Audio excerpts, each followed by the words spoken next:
I'm out here today, I would say in the beautiful Oxfordshire countryside, but I'm actually by a dual carriageway. So it's not that beautiful around here. Really? But I'm here to test my Ciöcc. Here it is in all its glory. I did ride it here and at about 10-15 minutes. I must say, behaved very well. The wind wasn't an issue, the braking wasn't an issue, the comfort was unbelievable, but I'll go more into detail later on. What I will do, I will share some clips of the ride, if I manage, depending on how good they are or how bad they are. And then once I get home, I will give you a rundown on how the bike felt and what I think about it. Is it worth it? Is it not worth it? But the question is it the perfect budget build? So we'll go back to that later. I'll see you at the end of the ride.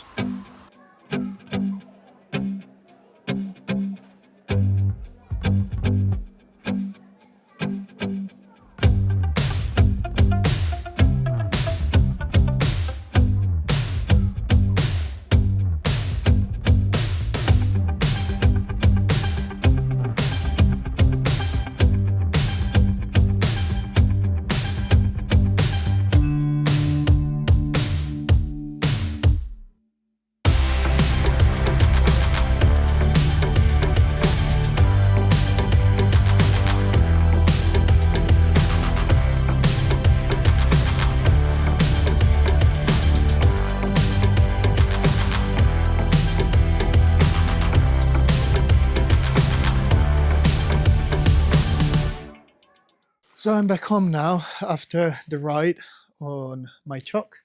It was my first ride. I was going to give the review while I was riding, but first of all, I forgot the mic, so the audio was pretty horrible. And second of all, I nearly came off the bike trying to recording. So I decided that it's better to finish the ride, come home and tell you my thoughts about the bike. So I think I'll go in order. Let's start from the handling. I think this bike handles brilliantly. I went on uneven surfaces and I didn't feel unsafe or struggling one bit.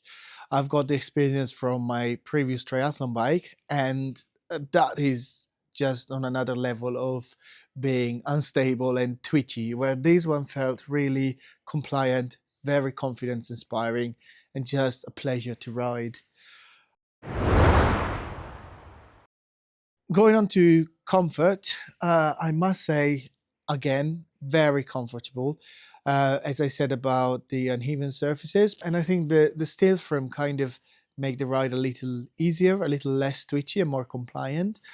The saddle from AliExpress, surprisingly comfortable. It's very thin. I thought it would have been uncomfortable, but actually it was very comfortable. It has got quite a big flex on it, which I think helps with comfort as well, because I must say I've done an hour of riding this morning and I don't have any soreness whatsoever. The 28mm tires definitely helps as well with the uneven surfaces and with the potholes of Oxfordshire. On to comfort as well, the brakes. The brakes are actually surprisingly good, being carbon fiber wheels with rim brakes.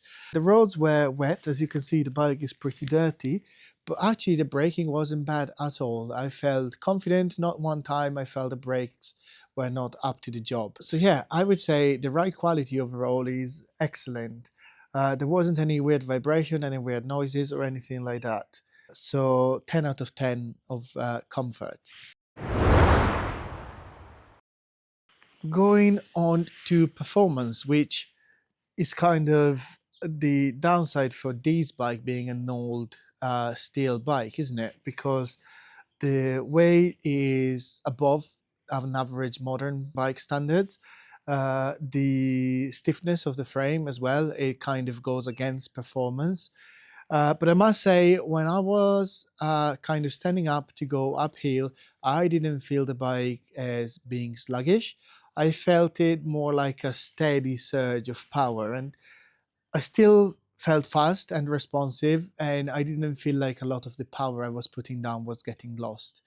So I think this bike overall is the right amount, the right compromise between comfort and performance. I think the carbon wheels definitely give that little bit more twitchiness and responsiveness that it would otherwise kind of lack from maybe aluminium wheels.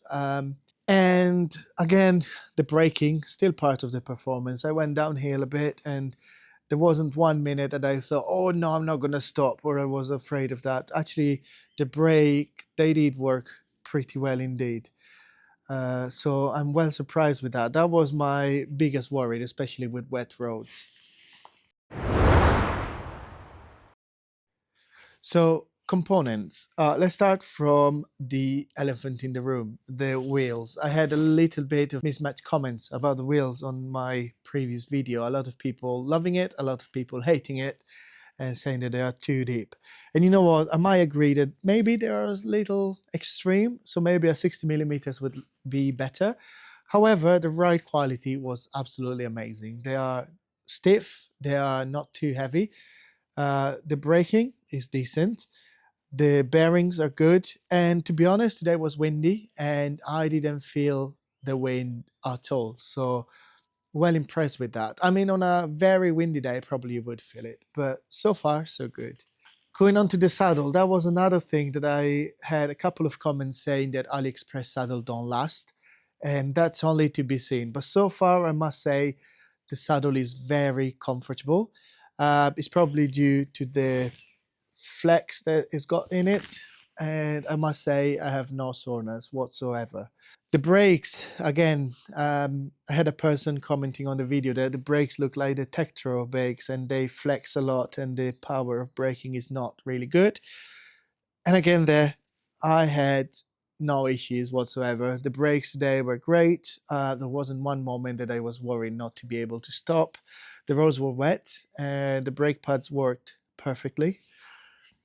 And I must say, I didn't feel any excessive flex on them. So, yeah, that's all good. Let's move on to the group set, which, to be honest, I thought was the best part of it. And it is the part that gave me the most trouble. I must say, the shifting wasn't as crisp and as good as I expected. It was sometimes I was changing gear and it wouldn't change. And so I just think it just needs a little bit more tuning and looking at. But this was my first ride, so I wouldn't expect it to be completely smooth. However, the 12-speed crankset with the 11-speed cassette, they worked fine. The only thing I found it was just the rear derailleur needs a little bit of adjustment. Other than that, the levers are perfect. The crankset is perfect, and the rear and front derailleur as well, they work just fine. One thing about the saddle, it did came a bit loose today on the bolt. So it's not the saddle, it's just the mount that just came a bit loose. But again, it's the first ride, it just need tuning and a bit of running in. I think I kind of covered everything about the bike. So now we come to the question of this video. Is this the perfect budget build? There is only one answer, and unfortunately it's quite an annoying one. And it depends. It depends on what you need.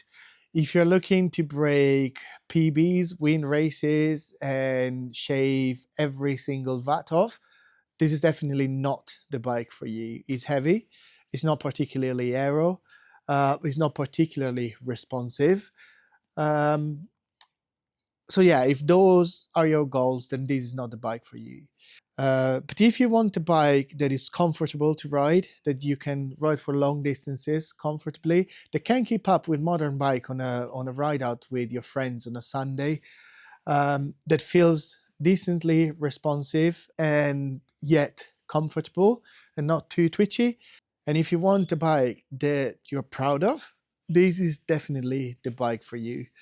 I don't think I could have built a better bike. And for the money, £771, if I remember correctly, I think is an absolutely beautiful comfortable and perfect bike for me. So it is the perfect bike for me, and it is the perfect bike if you look for those things. For the same price, you could pick up a brand new aluminium bike with low bracket grip sets. That was just not for me. I wanted something a bit special. You could also pick up probably for about £1,000 a quite decent carbon bike with Ultegra, which I had before, by the way, and just didn't give me the same feeling. This bike, it just got more character. It just really makes me proud. And when I go out, people just look at it and they just wonder, what the hell is it? And then they just start asking questions. And I just love that about it. It's unique, it's got character, and overall, it does the job. Saying that, if you're looking for a neo retro bike like this already built, probably you do look at around the £1,000 mark. So my suggestion would be just look at your needs and decide what you need, and then just go out and build it yourself. You can build a neo retro bike, you can build a carbon fiber frame bike for less than £1,000, and I'm sure they could both be amazing bikes. I really wanted to make this video a few weeks ago, but I haven't been feeling very well and the weather was a bit rubbish. So I've done it today and I'm glad I did. If you like this video, please click the like button and subscribe to the channel, and leave me a comment down below. If you got your own neo retro bike, just let me know down in the comment. And if you don't want to miss the future videos, click the notification button and I'll see you in the next one.